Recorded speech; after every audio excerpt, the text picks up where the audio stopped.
क्या होता है कि हम शास्त्रों का श्रवण कथन तो करते हैं, पर महत्व बुद्धि शरीर, शरीर के सम्मान, प्रतिष्ठा, यश, कीर्ति और भोग बात बनी नहीं, ज्यों की त्यों बिगड़ी हुई है। शरीर का प्यार दुलार, शरीर के भोगों में सुख बुद्धि और शरीर का मान सम्मान, यही अज्ञान है। अंदर से आपके चाह नहीं होनी चाहिए। संसार में हमारा नाम हो, प्रतिष्ठा हो, ये ऐसे भगवत प्राप्ति के मार्ग में फिसला के फिर वही वासना में खड़ी कर देती है कि उपासक स्वांग मात्र करता रहता है, सच्चाई से हरि से प्रीति नहीं हो पाती।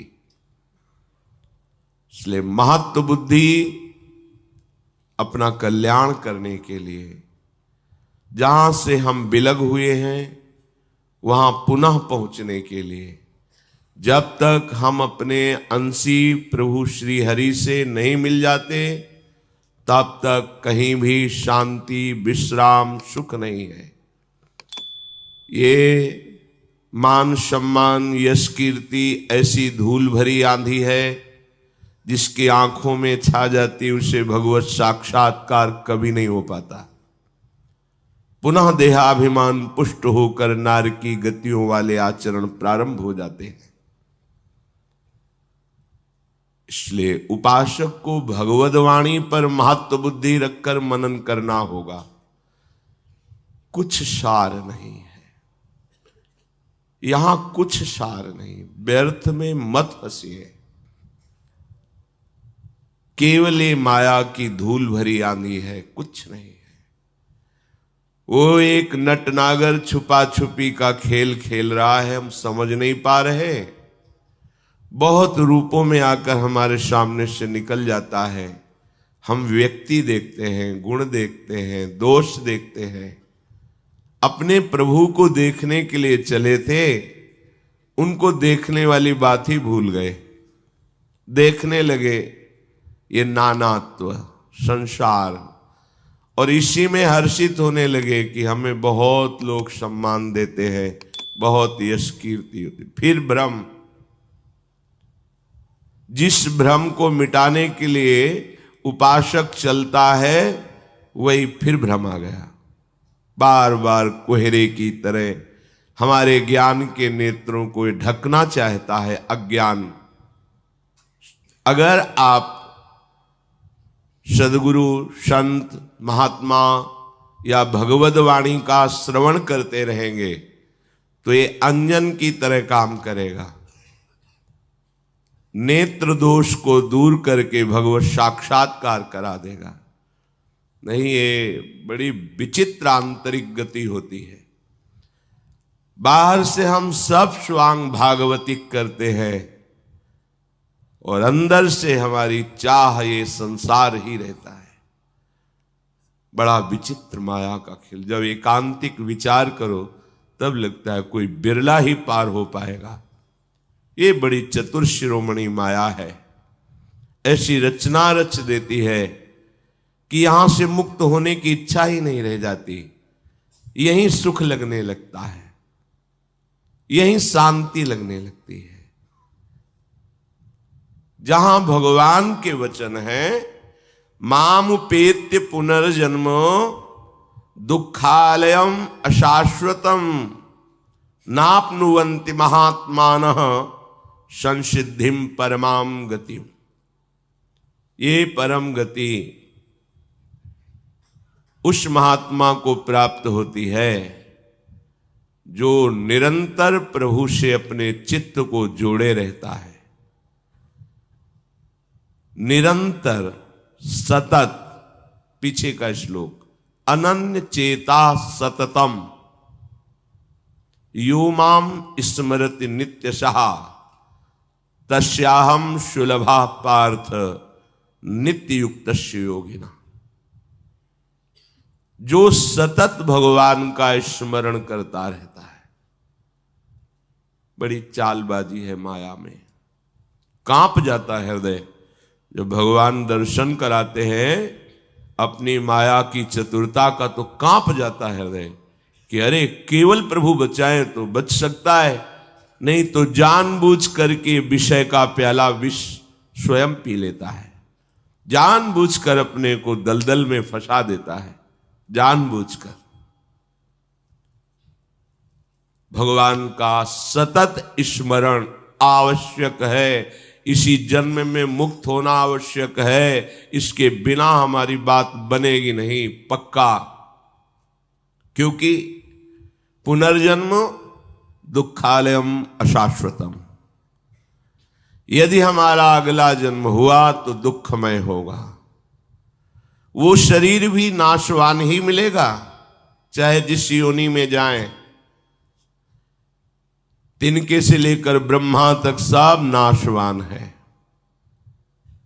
आ ब्रह्म स्तंभ पर्यंतम सर्वम मायामयम जगत, नहीं विश्राम मिलेगा कहीं भी, किसी पद में, किसी प्रतिष्ठा में, किसी संपत्ति में, अन्य किसी सिद्धि में विश्राम नहीं है।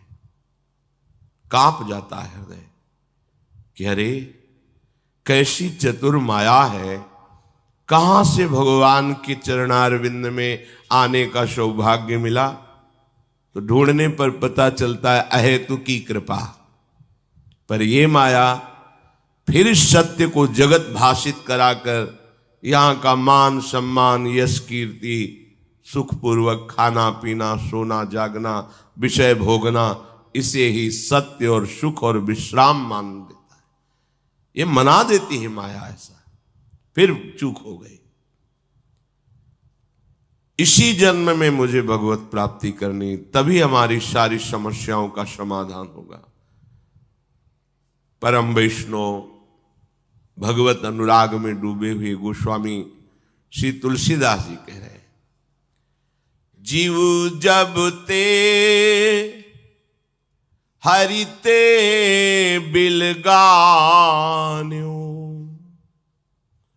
तब ते देह गेह निज जान्यो, माया बस स्वरूप बिसरायो, तेहि भ्रम ते दारुण दुख पायो, पायो जो दारुण दुसह दुख, सुख लेस सपनेहु नहीं मिल्यो।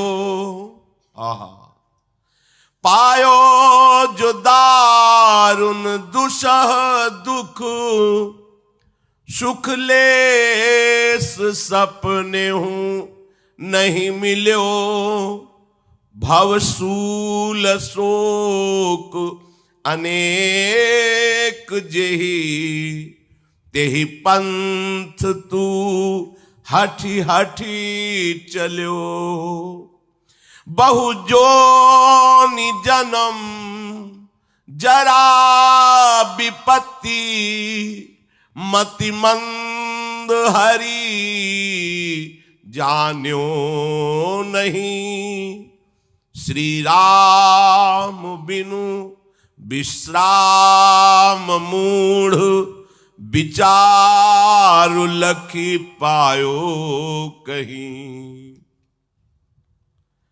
ऐ जीव, जब से तू अपने अंशी श्री हरि से अलग हुआ, तभी से तेरी दुर्गति प्रारंभ हो गई। गंगा जी की धारा से जब बाढ़ आती है तो और भी धाराएं निकलती हैं। जब गंगा जी की बाढ़ कम होती है तो उन धाराओं से संबंध खत्म हो जाता है, बहुत लंबा लंबा जल भरा होता है। पर जो ज्ञानी जन है उस जल का आचमन या अवगाहन नहीं करते, उसे गंगौघ कहते हैं। धारा से अलग हो गया तो स्पर्श करने लायक नहीं रह गया हो। ये विज्ञ जन जानते हैं, सब तो नहीं जानते। जो धारा से विलग जल भरा हुआ है उसमें अवगाहन नहीं किया जाता, उसे गंगौघ कहते हैं। ऐसे ही जो प्रभु से जीव विलग हो गया उसकी दुर्गति प्रारंभ हो गई। प्रभु से विलग होते ही उसे देह भाव की प्राप्ति हो गई, ये दुर्गति है। देह भाव को मानो भगवान के अंश को गाली दी जा रही, जब उसे कहा जाता है ना देहात्मदर्शी, देहाभिमानी, ये गाली दी जा रही मानो। जैसे किसी व्यक्ति रिक्शा चालक को रिक्शा कहकर उसका सम्मान थोड़ी होता है, वो रिक्शा थोड़ी है, तुम्हारी सवारी थोड़ी है, पर वो खड़ा हो जाता है क्योंकि रिक्शे से तदात्म होने के कारण रिक्शा शब्द होते ही उधर देखता और खड़ा हो जाता है। ऐसे ही देह से तदात्म होने के कारण भगवत चिदानंद अंश आत्मस्वरूप अपने को भूल गया और देही, इस देह को ही अपना सर्वस्व मान लिया। माया के वश हो करके अपने स्वरूप को भुला दिया। बस इसी भ्रम से तेरा ये दुख परंपरा चल पड़ी, जन्म मरण दुख क्लेश अशांति, हाय हाय करते हुए जन्म के जन्म व्यतीत हो गए, कुछ हाथ नहीं लगा। न कोई संपत्ति आज तक हमारी हुई, न कोई व्यक्ति आज तक हमारा हुआ, न कोई सुख, और मन छलिया बार बालिनी भोगों में छल करके हमें फंसा रहा है। सुख तो कभी मिला ही नहीं, पूरे के पूरे जन्म हो गए। काकभूषुंड जी महाराज को बहुत जन्मों की स्मृति है। गरुण जी से कहते हैं कि कोई ऐसी योनि नहीं बची जिसमें मैंने जन्म ना लिया हो, कोई ऐसा कर्म नहीं बचा जो हमने किया ना हो। पर हृदय से कहता हूं, हे हरि वाहन, आज भगवान का नाम कीर्तन, गुण कीर्तन, कथा वार्ता, भगवान के चरणारविंद की अविरल भक्ति में जो सुख मिला है ऐसा कभी कहीं नहीं मिला। सुखी न भयो आज की नाई, सकल कर्म करि थक्यो गोसाई। किसी भी योनि में कहीं भी कोई विश्राम नहीं। आप पुनर्जन्म के लिए तैयार मत होइए। अब हमारा जन्म उत्तम नहीं होने वाला, देव दुर्लभ मानव देही प्राप्त कर ली। अब केवल भगवत प्राप्ति से ही हमारी समस्याओं का समाधान होगा। किसी भी योनि में कहीं भी ये कामनाएं बख्शती नहीं है, सबको जलाती है। देवराज इंद्र होकर के भी भोगों के लिए लालायित है वो, जबकि वहां की ऐसी अप्सराएं हैं कि मुनियों के मन में क्षोभ पैदा कर दें, वो उनसे भी विश्राम नहीं मानता। कैसी माया भगवान की है। जिस मार्ग में केवल दुख ही दुख है, भगवान कह रहे दुखालयम, भैया इस मृत्यु लोक में केवल दुख सामग्री है, सुख सामग्री नहीं है। भगवान कह रहे हैं अशाश्वतम, जिससे भी अपनापन जोड़ोगे रोना पड़ेगा, चाहे वस्तु हो, व्यक्ति हो, स्थान हो, क्योंकि सब परिवर्तनशील नाशवान है। टिकाऊ यहां कुछ भी नहीं समझ में आ रहा। अपने मन को फंसाते चले जा रहे हो, व्यक्ति में, वस्तु में, स्थान में, कामना में, जबकि दुखयोनयः, परिणाम में तुम्हें दुख ही मिलेगा। यहां किसी से प्यार करके देख लो, तुम्हारा प्यार का विषय तुम्हारे अंशी प्रभु श्री हरि हैं, मान लीजिए तो जान जाओगे, नहीं मानोगे तो पछताओगे। ये बार बार संसार रूपी दलदल हमें फंसाता ही रहेगा। जिस मार्ग में केवल कष्ट ही है, शोक ही है, तू हठ पूर्वक समझाने पर भी उसी मार्ग में जा रहा है। अरे अनेक योनियों में भटका, विपत्तियां सही, मरा, फिर जन्मा। क्या तुझे अभी मूर्खता रखना आवश्यक है? त्याग दे इस मूर्खता को कि तू शरीर है, त्याग दे इस मूढ़ता को कि तू भोगों का भोगता है, तेरे को किसी भोग की आवश्यकता नहीं। तू आप्त काम है, तेरा स्वरूप सुख समुद्र है, किसी सुख बिंदुओं की चाह से तेरी तृप्ति नहीं होने वाली। लौट अपने घर की तरफ, अपने हरि से मिलने की वृत्ति जगा, निरंतर स्मरण की तरफ बढ़। पर मूर्खता इतनी स्वीकार कर ली कि श्री हरि के भजन की तो बात जाने दो, धर्म से चलना भी नहीं आ रहा। जैसे भोग मिले, धन मिले, सम्मान मिले, वैसे ही नाटक कर लो, चाहे जो कुछ हो, दुर्गति हो चलेगा, पर यहां तो हम सुखपूर्वक जी ले। अरे यहां सुख है ही नहीं तो क्या जी लोगे? किसको सुख है? किसको? तुम्हें भ्रम है कि कोई सुखी है? तुम्हें लगता है अगर 100 रुपये मिल जाए तो हमारा काम चल जाएगा, 100 मिल जाएंगे तो लगे 1000 हो जाए तो काम चल जाएगा, 1000 हो जाए तो 1 लाख की कामना जलाने लगेगी, 1 लाख हो जाए तो 1 करोड़ की। अरे देखो बढ़ता चला जाता है, ये सुरसा की तरह अपना मुंह फैलाती वासना चली जाती। कभी किसी को तृप्ति हुई है? बस प्रभु अब हो गया, नहीं चाहिए, आप चाहिए।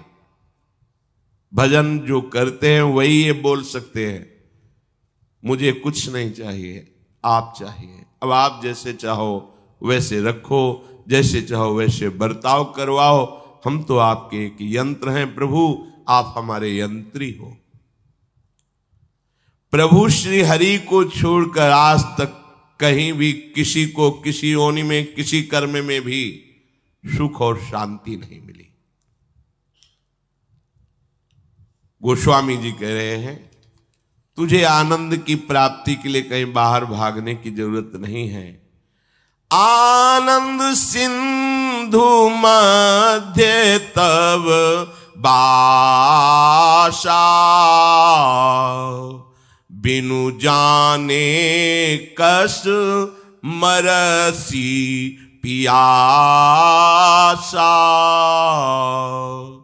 मृग भ्रम बारी सत्य जिय जानी, तहाँ तू मगन भयो सुख मानी। ताह मगन मजसि पान करी, त्रैकाल जल नाही जहां। आहा निज सहज अनुभव रूप तब खल, भूली अब आयो तहां। निर्मल निरंजन निर्विकार, उदार सुख तय परिहर्यो। निकाज राज बिहाय नृपयु, सपन कारागृह पर्यो।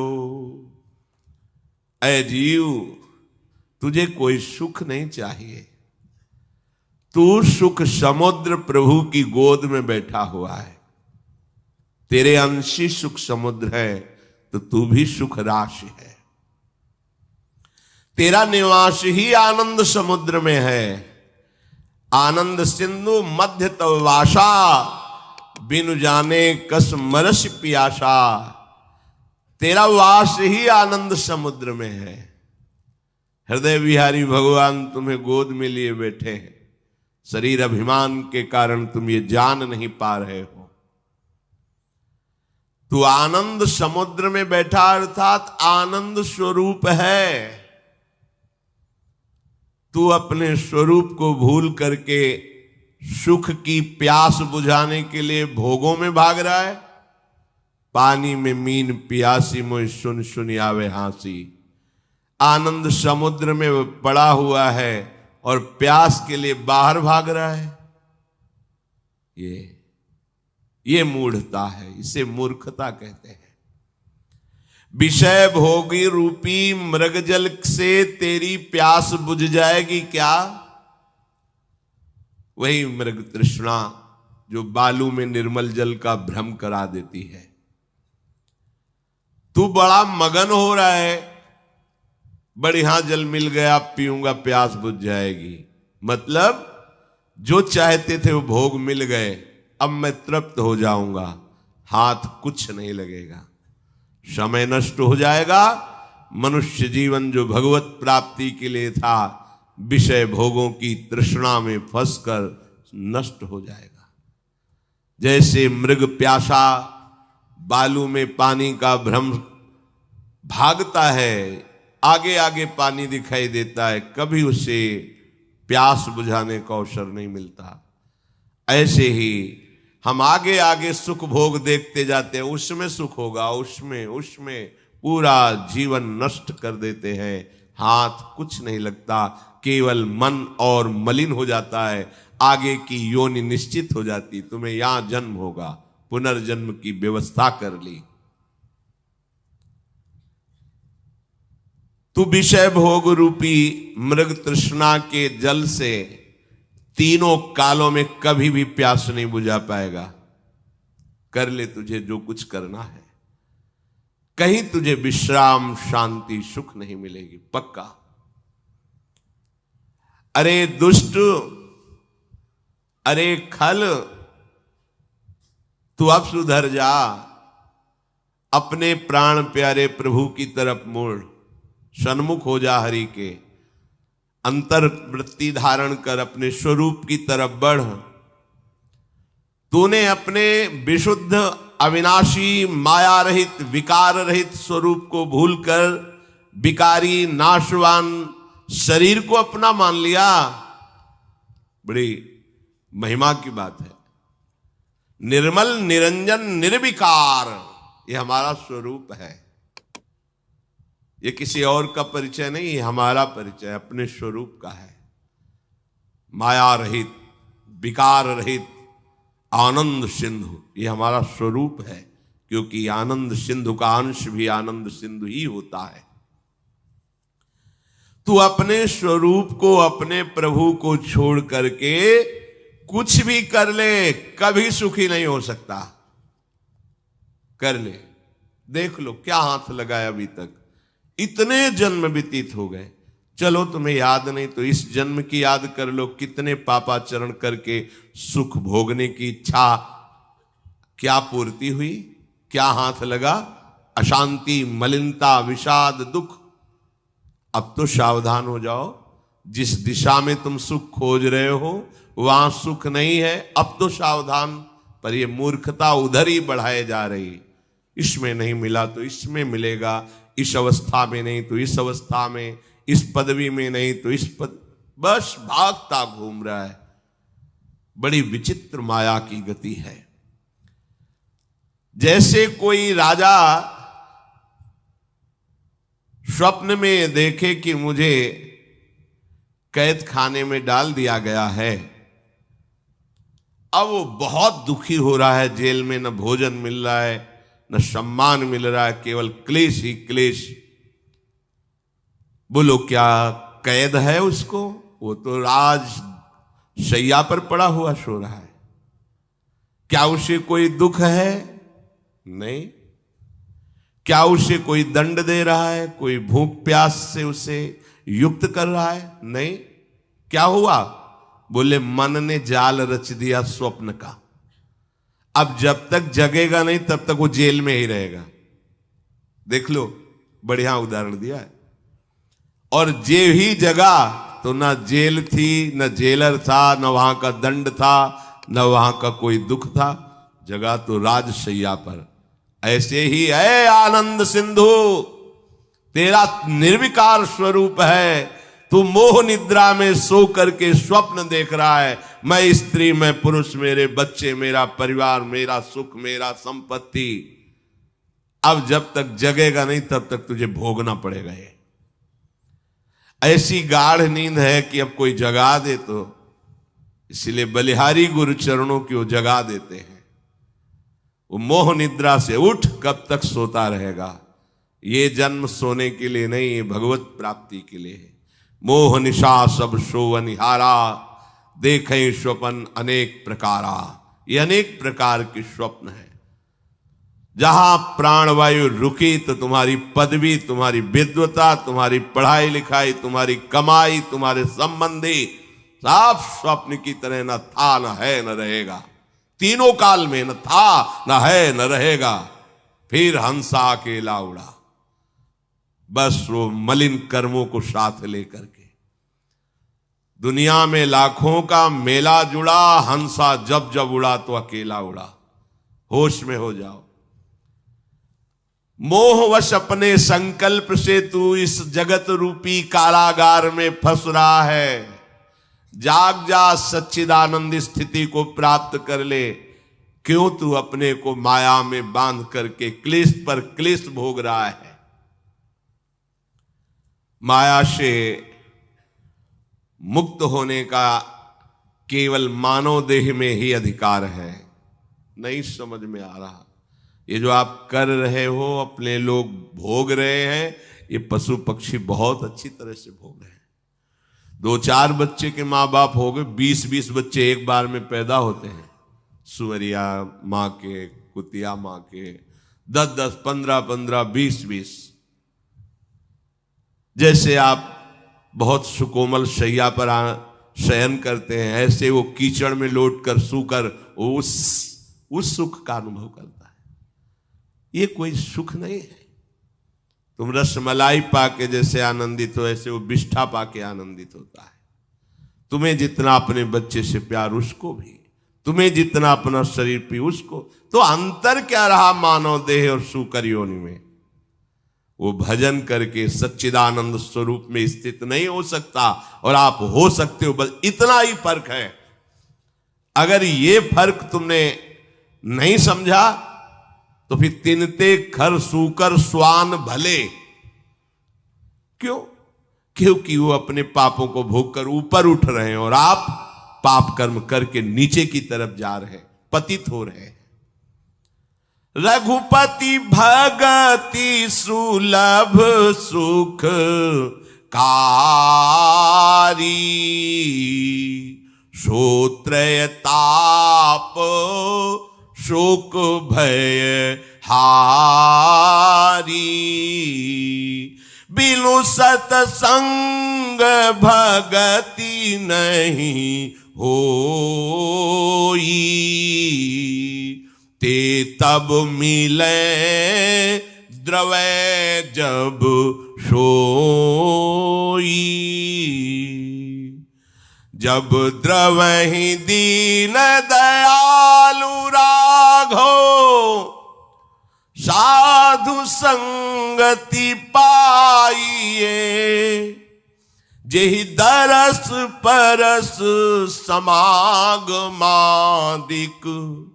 पाप राशि नसाइए, जिनके मिले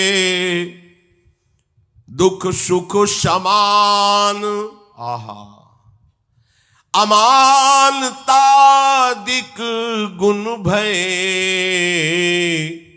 मद मोह लोभ विषाद क्रोध, सुबोध ते सहजहि गए। ये तुम्हारे तीनों तापों का नाश करने के लिए भगवान ने व्यवस्था कर दी है। क्या? भक्ति पंथ तुम्हें दे दिया है। ये बहुत बड़ी कृपा हुई। तुम कहीं नहीं हो इसमें। इस भक्ति मार्ग में कदम रखने के अधिकारी प्रभु की कृपा से तुम बने हो। तुम्हारे कोई ऐसे साधन भजन पुण्यात्मा तुम नहीं रहे। जब हम सुअर कुत्ता कीट पतंग रहे तो कौन सी साधना की, संसार चक्र को रोककर बीच से हमें प्रभु ने कृपा करके नरदेही दी, कृपा करके हमें साधु समागम दिया। गोस्वामी जी कह रहे हैं, तीनों तापों का नाश करने में समर्थ, दैहिक दैविक भौतिक, शोकों को, भय को, विषाद को नष्ट करने में समर्थ श्री हरि की भक्ति है।